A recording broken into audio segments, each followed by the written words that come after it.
Thank you. Some noise for Hector. Hector's amazing, isn't he? It's your time to clap. Yep, there you go. Good job. Hector, sorry, I tried. Make some noise if you guys are here on a date. Nobody.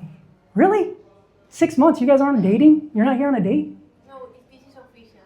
It's official. There's some ladies here tonight that are on a date, they just don't know it. Yeah, because women can become friends with men on purpose, but men become friends on accident. Like, there's a couple guys that are going to find out tonight that they're just friends.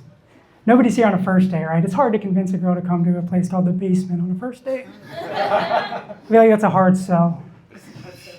Anyone ever date, you guys, have you ever dated a woman that you're scared of? Is she right there? You can blink. Is that? Yeah. We all dated women that we're afraid of a little bit. I married her.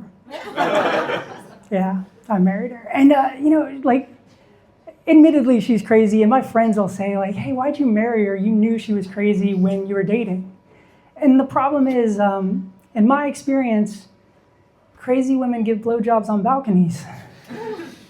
So I married her. It felt like a good time. That was a good decision at the time. We're all crazy a little bit, right? All of us, a little bit crazy. And that's what marriage is. Marriage is just meeting somebody and going, oh, I'm crazy, you're crazy. We're just going to figure this brand of crazy out for a while. And like my wife's particular brand of crazy is she likes to test me, but she doesn't tell me that she's testing me. Yeah, so like the other day we were sitting down watching TV and she leaned over to me and she said, if you ever cheated on me, I think I'd forgive you. Yeah, I don't know how to respond to that information.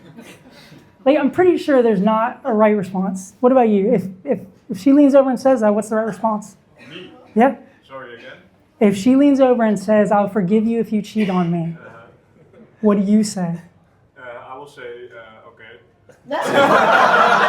Okay, I got news for you. That is not the right response. That's the wrong response, right? Is there a right one? Yes. What? Can I get that in writing? That was better than my response. I can tell you the absolute wrong response for me was joy. You cannot high five her like she just gave you a hall pass. It does not go over well. Like, I also think you can't give like relief. You can't be like, oh good, I've actually been meaning to tell you something. Like that doesn't work either. And like I do think my wife would forgive me.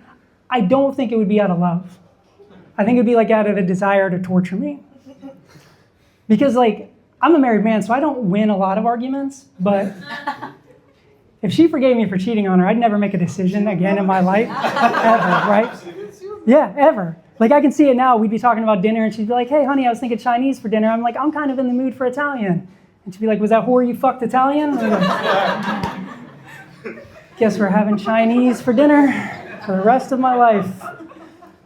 But I do love her. I will never cheat on her. I have 3 kids. I don't think I can cheat on her. 3 kids is too many. Oh, that was the right response.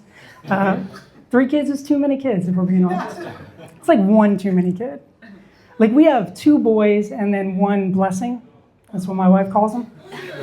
Yeah. And I can tell you, it is a very different feeling finding out you're pregnant when you're trying to have a baby versus finding out you're pregnant when you're not trying to have a baby, right? Like the best way I could describe it is, finding out you're pregnant when you're trying to have a baby is a lot like having the police show up to your house if you've called them. Right?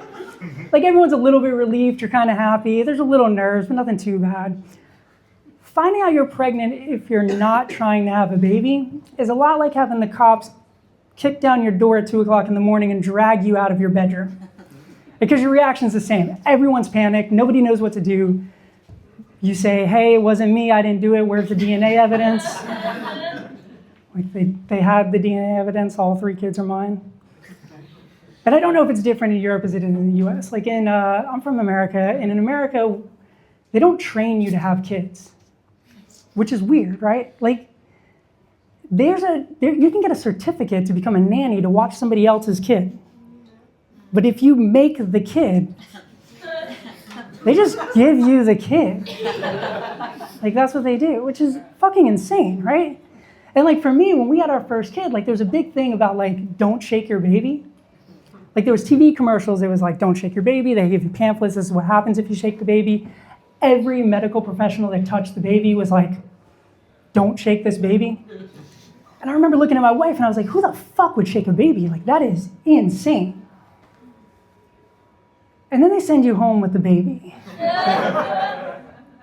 Guys, at the end of that first week, I really want to shake this baby. Like, not a lot, but enough to shut it up for a couple hours. I didn't shake it. That's not even the worst advice I got. The worst advice I got was a lady actually came up to me and she said, did you know if you leave your baby in the back of your car, it gets really hot and they can die within an hour? And I was like, lady, I do not need that advice. Like, I know of at least 3 ways to kill a baby faster than an hour. Yeah, I'm glad we're laughing at that one. It's always, I never know if you're going to laugh at the killing the baby jokes, but appreciate that. You guys are doing good.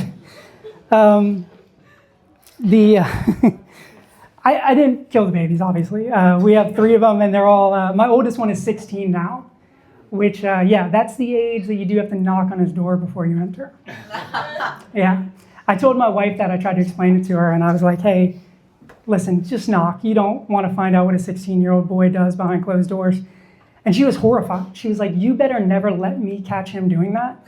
And I was like, that's my responsibility? Like, it's an entire operation to make sure you don't catch me jerking off. And for those of you taking math here, I have 3 boys. That's 4 dicks. I can't be responsible for 4 dicks not getting caught jerking off, right? It's too many dicks in the house. Guys, I think that's my time. Thank you very much. Appreciate it.